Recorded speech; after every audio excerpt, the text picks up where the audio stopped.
Hey yo, and let's have a look at some personal favorites of roguelike lights, as of now actually. So at first I want to start out with Noita.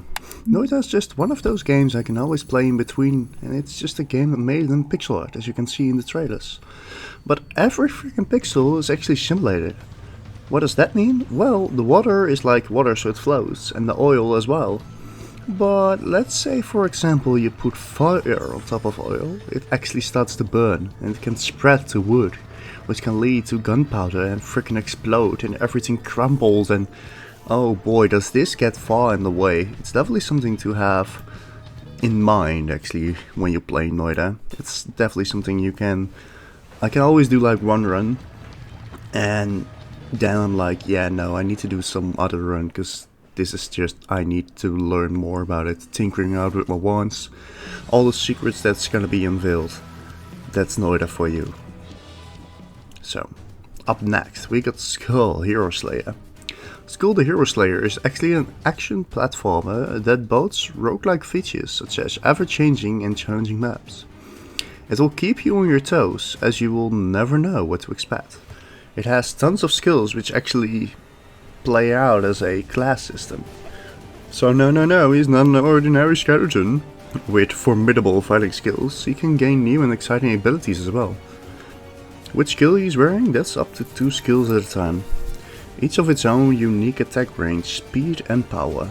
Choose combos that match your playing style and switch them in the heat of battle to bring your enemies to their knees.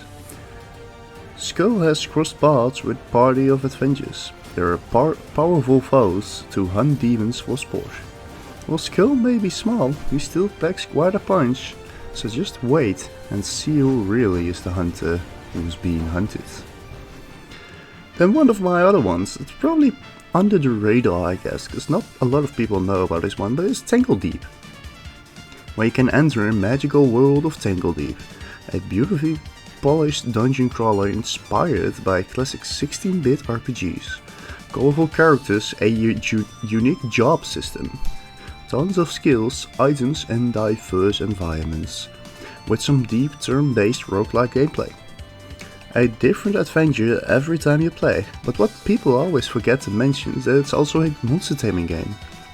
This means that you can actually charm the monsters into helping you out in the battle, and keep them even if you keep them in the hub. Like there's a little kennel over there, just leave them there and they'll be fine. Well, that's it for Tangledeep. Let's have a look at deadcels as well. Deadcels, who doesn't know it right, but it's a roguelike Metroidvania inspired action platformer. You'll explore a sprawling, ever-changing castle, assuming you're not able to fight our way past its keepers in 2D Souls-like combat. No checkpoints, kill, die, learn and repeat. You grew up with your roguelike witness and the rise of the roguelites. And even the birth of roguelites maybe? We'd now like to present to your consideration a Roguevania. The illegitimate child of a modern roguelite, like maybe Rogue Legacy, Binding of Isaac, Enter the Gungeon, Spelunky, those are probably games you know, right? Combining that with an old school Metroidvania style, like actually Castlevania. The art of the game is just so freaking mesmerizing, is that I amazingly love it. Then up next I got patchquest in the list actually. Patchquest is a labyrinth surrounded by vicious monsters. Explorers must rely on their lasso to survive, to capture and tame any monster to leap, glide, surf, tunnel and web sling through a treacherous patchwork maze.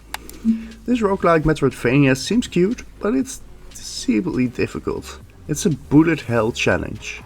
In this adventure you never lose interest in what is happening around you. If you walk in mud or even try to ride that big beast there, we don't even have to speak about the unique art style. If that is not a selling point, I don't know what is. Now let's continue towards Road Not Taken. Road Not Taken is a roguelike puzzle game about surviving life suppresses. You play as a ranger adventurer through a vast unforgiving forest in the aftermath of a brutal winter storm, rescuing children who've lost their way. Some people might not like the puzzle elements, but when you get the hang of it, it becomes a lot better, when that's a promise at least. It becomes very interesting, and especially the art style is a really cool thing. It's just something else if you ask me. It just has some chill vibes around it. Then at last but definitely not least, I got Kingdom 2 Crowns. Then there's also DLC, which is Kingdom North, and that's something you will see in the background playing around in the trailer. But in Kingdom 2 Crowns, players must work in a brand new solo or co-op campaign mode to build their kingdom and secure it from the threat of the greed.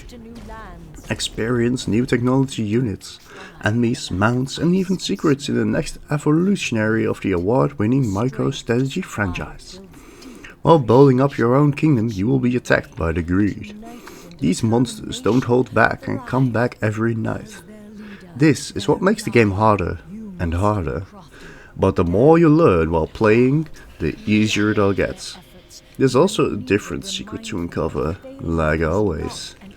There's so many secrets in this game, like you can unlock maybe weapons, maybe special characters to upgrade your units, or even upgrade your buildings with it to earn some more money. That's definitely something to keep in mind. I gotta say, this game is definitely my personal favorite for sure. I've clocked way too many hours into it. So if you did like it, I got some links down in the description below, and I hope you maybe even have a game for yourself, which like, well, why didn't you add this one? Let me know, and I'll see you.